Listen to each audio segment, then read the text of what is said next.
Plan చేస్తున్నాము. పశ్చిమ గోదావరి జిల్లా పెనుగొండ వాసవి శాంతిధాంలో అఖిల భారత పెనుగొండ వాసవి ట్రస్ట్ చైర్మన్ గోవిందరాజులు మీడియాతో మాట్లాడారు. ఈ నెల 8న వాసవి శాంతిధాం క్షేత్ర పీఠాధిపతిగా ప్రజ్ఞానంద సరస్వతికి పట్టాభిషేకం చేస్తామని చెప్పారు. ఆయనకు అదే రోజున సెంగోల్ బహూకరణ జరుగుతుందన్నారు. ఈ కార్యక్రమంలో పాల్గొని స్వామివారి ఆశీస్సులు పొందాలని కోరారు. త్వరలో ఈ క్షేత్రంలో వేద పాఠశాల ప్రారంభిస్తామన్నారు.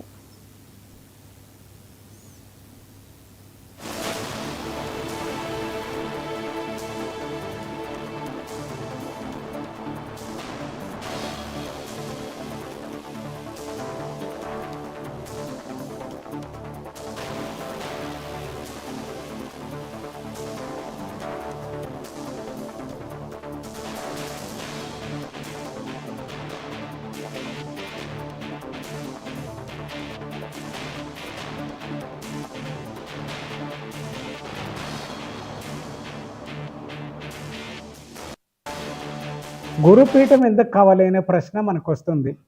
మన సంస్కృతి సంస్కారం చాలా తగ్గిపోతూ ఉంది. సెకండ్ జనరేషన్ థర్డ్ జనరేషన్లో శ్రద్ధాభక్తి తక్కువైతూ ఉంది.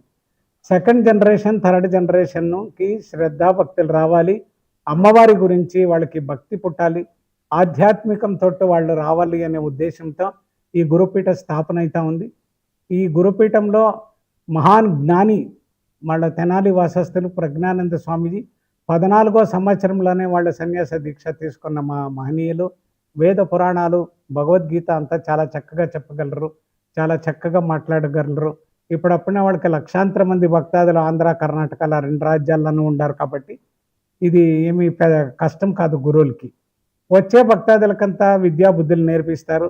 వచ్చే రోజుల్లో బహుశా నెక్స్ట్ ఇయరే మనము ఇక్కడ వేద పాఠశాల ప్రారంభం చేస్తూ ఉన్నాం. చిన్న చిన్న పిల్లల్ని వేద పాఠశాలకు పిలుచుకోవచ్చి వాళ్ళ కాలేజ్ చదివేటట్ల వాళ్ళకి అనుకూలాలు ఇచ్చి ఇక్కడే రెసిడెన్షియల్ వాళ్ళు ఇక్కడే ఉంటారు. పొద్దున సాయంకాలం వేదాలు, భగవద్గీత, భాగవతము ఇలాంటి చక్కని ఉపనిషత్తులు అంతాను గురువులు నేర్పిస్తారు.